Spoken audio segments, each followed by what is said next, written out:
profit, pricing, and structure.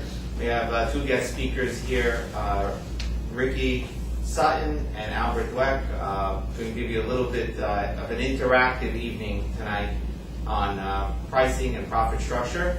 And without further ado, I'm going to introduce Ricky to come up, just give us a little brief introduction on his background first, and go right into it. Thanks, Ricky. Thanks, Saul. How you doing, guys? Everybody's doing well. So first of all, I wanted to introduce myself. So my name is Ricky Sutton, and my company is LT Apparel Group, formerly known as Lollipops Limited. We are a kids importing company. We've been in business for over 50 years. It's a family-run business. My dad's one of the founders. And, we spend a lot of time in our company talking about pricing, talking about margins, talking about how to improve and increase our gross profits and thereby our net profits.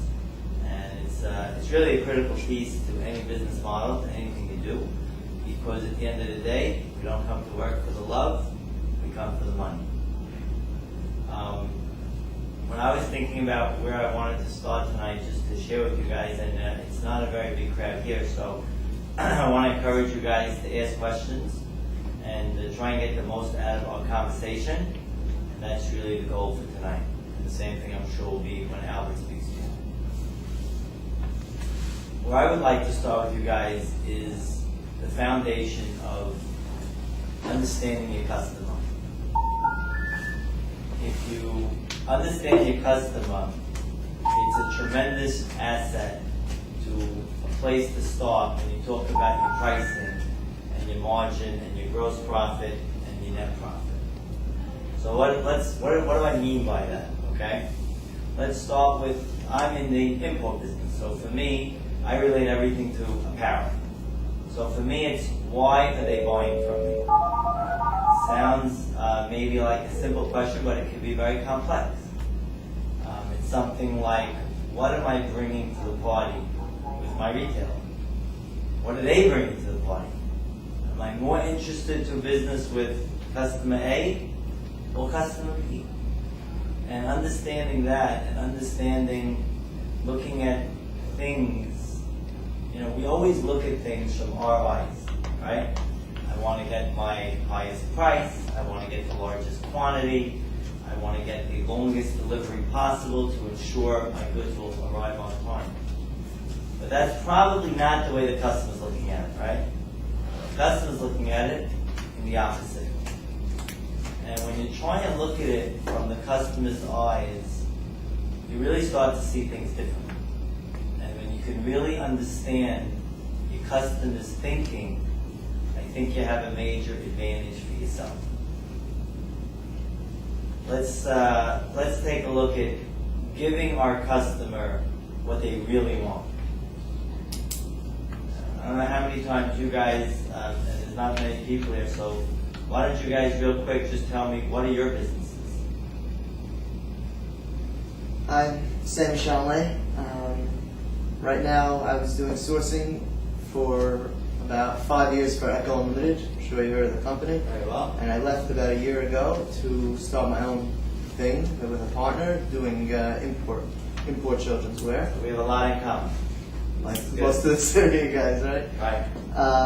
And mostly, the low tier, bottom price point kind of guy. Okay. And it's all dollars and cents. What am I offering that anybody else is offering? Okay. Everything.